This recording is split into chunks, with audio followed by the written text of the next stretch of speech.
नमस्कार साथियों, मैं हूं दलवीर सजवान और एक बार फिर से स्वागत है आप सभी का डेडिकेशन हब के इस ऑनलाइन सेशन में। और दोस्तों, स्क्रीन के सामने आप देख ही पा रहे होंगे कि आज हम कौन से टॉपिक को डिस्कस करने वाले हैं। तो जी हाँ दोस्तों, आज हम शुरू करने वाले हैं उत्तराखंड की पुरा प्रजातियाँ। अब कौन कौन सी प्रजातियाँ उत्तराखंड में थी जिनमें कोल, किरात, खस, भूटांतिक या फिर सौका या फिर शक के बारे में हम जानकारी यहाँ पर लेंगे। और दोस्तों, इन प्रजातियों का संबंध केवल प्रागैतिहासिक काल से नहीं है, प्रागैतिहासिक काल से आदि ऐतिहासिक काल में भी ये प्रजातियां थी और इसके बाद ऐतिहासिक काल में भी इनका अस्तित्व बना हुआ था। और आज के समय में भी इनमें से कई प्रजातियां उत्तराखंड में अभी भी निवास करती हैं। तो इन सभी प्रजातियों के बारे में एग्जाम पॉइंट ऑफ व्यू से क्या इंपॉर्टेंट फैक्ट्स हो सकते हैं, तो इन सभी के बारे में हम आज इस वीडियो के अंतर्गत डिस्कशन करेंगे। तो चलिए वीडियो शुरू करते हैं। और हाँ दोस्तों, अगर वीडियो के रिगार्डिंग अगर आपको कोई ऐसा फैक्ट मिलता है जो गलत है तो आप कॉमेंट सेक्शन में हमें उस फैक्ट के बारे में जानकारी दे सकते हैं। और अगर कोई फैक्ट छूटता है तो उसके बारे में भी आप हमें जानकारी दे सकते हैं। तो चलिए शुरू करते हैं। तो आइए दोस्तों, इस वीडियो के अंतर्गत हम पढ़ने वाले हैं उत्तराखंड की पुरा प्रजातियों को, और जिसमें हम सबसे पहले कोल को पढ़ेंगे, फिर उसके बाद किरात, उसके बाद खस और उसके बाद भूटांतिक, सौका या फिर शक के बारे में जानकारी हम इस वीडियो के रिगार्डिंग लेंगे। तो चलिए शुरू करते हैं कोल से। तो दोस्तों, कोल प्रजाति से संबंधित पहला फैक्ट आपके स्क्रीन के सामने है कि पंडित शिव प्रसाद डबराल जी के अनुसार उत्तराखंड की प्रथम जनजाति कोल को माना जाता है। इंपॉर्टेंट फैक्ट है दोस्तों कि उत्तराखंड की पहली जनजाति कोल को माना जाता है, लेकिन किस शख्स के अनुसार? पंडित शिव प्रसाद डबराल। पंडित शिव प्रसाद डबराल जी के बारे में हम पहले भी जानकारी ले चुके हैं, चारण के नाम से फेमस हैं और इंसाइक्लोपीडिया ऑफ उत्तराखंड के नाम से भी ये काफ़ी फेमस हैं। अब अदर फैक्ट भी हम कोल के बारे में जान लेते हैं। तो कोल प्रजाति के लोग दिखने में कुरूप थे और पुरा साहित्यिक ग्रंथों में कोलों का वर्णन मुंड या फिर सबर के रूप में किया गया है। इंपॉर्टेंट फैक्ट है दोस्तों, मुंड या फिर सबर किस प्रजाति के लिए संबोधित किया गया है पुरा साहित्यिक ग्रंथों में? तो ये कौन सी प्रजाति है? कोल। अब कोल के बारे में अदर फैक्ट भी है दोस्तों कि कोल लोग नाग पूजा के साथ साथ लिंग पूजा भी करते थे और सबसे प्राचीन लोग उत्तराखंड के माने जाते हैं तो वो माने जाते हैं कोल ही। तो दोस्तों, इसके बाद जो आपकी दूसरी प्रजाति आती है वो है आपकी किरात। और किरात प्रजाति को उत्तराखंड की सबसे प्राचीन प्रजाति बताने का जो कार्य किया है वो किया है गियरसन ने। तो इंपॉर्टेंट फैक्ट है कि गियरसन के अनुसार उत्तराखंड की जो पहली प्रजाति है वो कौन सी है? तो वो किरात है। और दोस्तों, कई साहित्यिक ग्रंथों में किरात जाति के उत्तराखंड में रहने का वर्णन मिलता है, जिनमें से कुछ निम्न है। तो निम्न में सबसे पहले मत्स्य पुराण और मार्कंडेय पुराण में, अगर मैं पुराणों की बात करूं। इसके बाद महाभारत के वन पर्व में, जिनमें किरातों का राजा शिव का वर्णन मिलता है। तो इंपॉर्टेंट फैक्ट है दोस्तों कि किरातों के राजा कौन थे? शिव थे, और इसका वर्णन मिलता है महाभारत काल में। और किरातों का जो राजा था शिव, इस शिव का संघर्ष हुआ था अर्जुन के साथ, ये महाभारत में बताया गया है। तो इस तरीके से, और किरातों ने महाभारत में कौरवों की तरफ से युद्ध लड़ा था, किसके साथ? पांडवों के साथ। तो इस तरीके से वर्णन ही मिलता है महाभारत काल में। इसके अलावा और कहाँ से इनके बारे में फैक्ट जानने को मिलता है? तो मैगस्थनीज की पुस्तक इंडिका में भी किरातों का वर्णन देखने को मिलता है। इसके बाद कालिदास द्वारा जो रचित रघुवंश महाकाव्य है, इसमें भी किरातों की जानकारी हमें देखने को मिलती है। इसके बाद वाण भट्ट द्वारा रचित कादंबरी में भी किरातों के बारे में जानकारी मिलती है। और इन आदि साहित्यिक ग्रंथों में किरातों के उत्तराखंड में निवास होने की पुष्टि मिलती है दोस्तों। तो हमने यहाँ पर देखा कि किन किन साहित्यिक ग्रंथों से किरातों की उत्तराखंड में रहने की जानकारी हमें प्राप्त हुई है। इसके अलावा अदर फैक्ट भी जान लेते हैं। तो दोस्तों, किरातों का अन्य नाम किन्नर या कीर भी है। और सबसे इंपॉर्टेंट फैक्ट ये है दोस्तों कि स्कंद पुराण में किरातों को भिल्ल कहा गया है। तो आपसे पूछा जा सकता है उत्तराखंड की किस प्रजाति को स्कंद पुराण में भिल्ल कहा गया है? तो ये कौन सी प्रजाति है? तो किरात है। इसके अलावा अदर फैक्ट है कि किरातों को मंगोल प्रजाति से संबंधित भी माना गया है, क्योंकि इनकी जो शारीरिक बनावट है यह मंगोल प्रजाति से काफ़ी मिलती जुलती थी। इसके अलावा व्यवसाय में जान लेते हैं कि किरात जनजाति के लोग क्या कार्य किया करते थे? तो ये भ्रमणकारी और पशु चालक थे। इसके अलावा आर्यों द्वारा किरातों को शूद्र कहा गया है।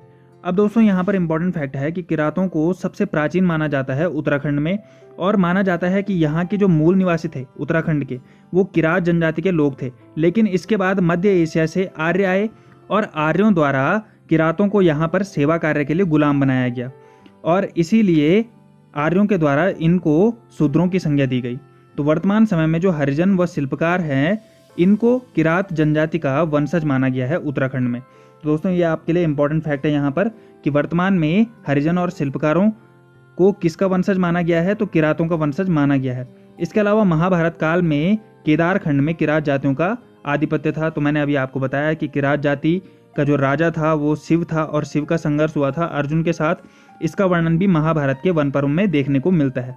तो दोस्तों ये सारे फैक्ट संबंधित हैं किरात जनजाति से। तो बढ़ते हैं हम अपनी नेक्स्ट जनजाति की तरफ, जो थी आपकी खस। तो दोस्तों किरातों के बाद उत्तराखंड में खस प्रजाति का वर्णन मिलता है और महाभारत के सभा पर्व में खसों का वर्णन यहाँ पर देखने को हमें मिलता है। और खस वे थे जिन्होंने कौरवों की ओर से महाभारत में युद्ध लड़ा था। तो दोस्तों खस जाति के वंशजों ने स्वयं को आर्यों का वंशज घोषित किया है और सन 1885 में खसों को शूद्र वर्ग में सम्मिलित किया गया है। तो ये सारे इंपॉर्टेंट फैक्ट दोस्तों खस जनजाति से संबंधित है कि किरातों के बाद उत्तराखंड में खस प्रजाति का वर्णन मिलता है और किस महाभारत के किस पर्व में खसों का वर्णन यहाँ पर देखने को मिलता है। तो महाभारत के सभा पर्व में देखने को मिलता है। खस जाति के लोग महाभारत में किसकी तरफ से लड़े थे, तो कौरवों की तरफ से ही लड़े थे। इसके बाद खस जाति के वंशजों ने स्वयं को आर्यों का वंशज भी घोषित किया है। और ये इंपॉर्टेंट फैक्ट है दोस्तों कि सन 1885 ईस्वी में खसों को शूद्र वर्ग में सम्मिलित किया गया है। इसके अलावा खस जनजाति से संबंधित प्रथाओं के बारे में हम जानकारी ले लेते हैं कि खस जाति से संबंधित कौन कौन सी प्रथाएं थी। तो दोस्तों खस जनजाति से संबंधित पहली प्रथा है टिकवा प्रथा। अब दोस्तों क्या होता था इस प्रथा में, तो विधवा महिला किसी भी पुरुष को अपने घर में रख सकती थी। इस प्रथा को कहा जाता था टिकवा प्रथा। तो आपके पास एग्जाम में किसी भी तरीके का क्वेश्चन आ सकता है कि टिकवा प्रथा का संबंध किस जनजाति से, तो खस जनजाति से संबंधित है। इसके बाद है दूसरी झटेला प्रथा। अब झटेला प्रथा में क्या होता था, इसमें कोई स्त्री अगर दूसरे व्यक्ति से विवाह कर ले तो पूर्व पति से उत्पन्न संतान को झटेला कहा जाता। तो इंपॉर्टेंट प्रथा है दोस्तों, अगर कोई स्त्री अगर दूसरी शादी कर लेती है तो पहले पति से जो उत्पन्न हुई संतान है उसको क्या कहा जाता था, झटेला कहा जाता था। तो ये दो प्रथाएं किससे संबंधित है, खस जनजाति से संबंधित है। इसके अलावा दो और प्रथाएं और है कि इस जनजाति में घर जमाई रखने की प्रथा भी प्रचलित थी। और सबसे इंपॉर्टेंट है दोस्तों कि खस जनजाति के लोग अपनी ज्येष्ठ पुत्री को मंदिर में देवदासी के रूप में दान किया करते थे। तो आपसे ये क्वेश्चन पूछा जा सकता है कि उत्तराखंड की किस पूरा जाति के लोग अपनी ज्येष्ठ पुत्री को मंदिर में दान किया करते थे, तो आपका आंसर क्या हो जाएगा, खस हो जाएगा। तो दोस्तों ये सारे fact exam point of view से इंपॉर्टेंट है आपके लिए। तो इसके बाद हम बढ़ते हैं उत्तराखंड की अंतिम पुरा प्रजाति की तरफ, जो है आपकी भोटांतिक या फिर सौका या फिर शक प्रजाति।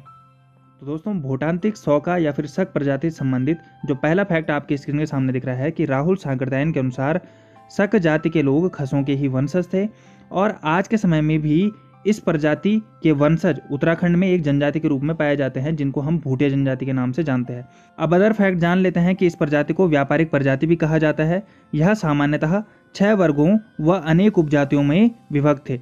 अब अनेक उपजातियों में गरब्याल हो गया, गुंजियाल हो गया, मारतोलिया हो गया, टोलिया हो गया, पांगती हो गया, ये सारी क्या है, इनकी उपजातियां हैं। तो आपसे एग्जाम में एक फैक्ट ये भी पूछा जा सकता है जैसे कि मारतोलिया किस जनजाति की एक उपजाति है, तो इस तरीके से पूछा जा सकता है। तो आपका आंसर क्या हो जाएगा, भोटांतिक, सौका या फिर शक हो जाएगा।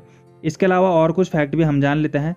तो दोस्तों भोटांतिक समूहों को कुंच कहा जाता था। तो इंपॉर्टेंट फैक्ट है दोस्तों कि भोटांतिक समूहों को क्या कहा जाता था, तो कुंच कहा जाता था।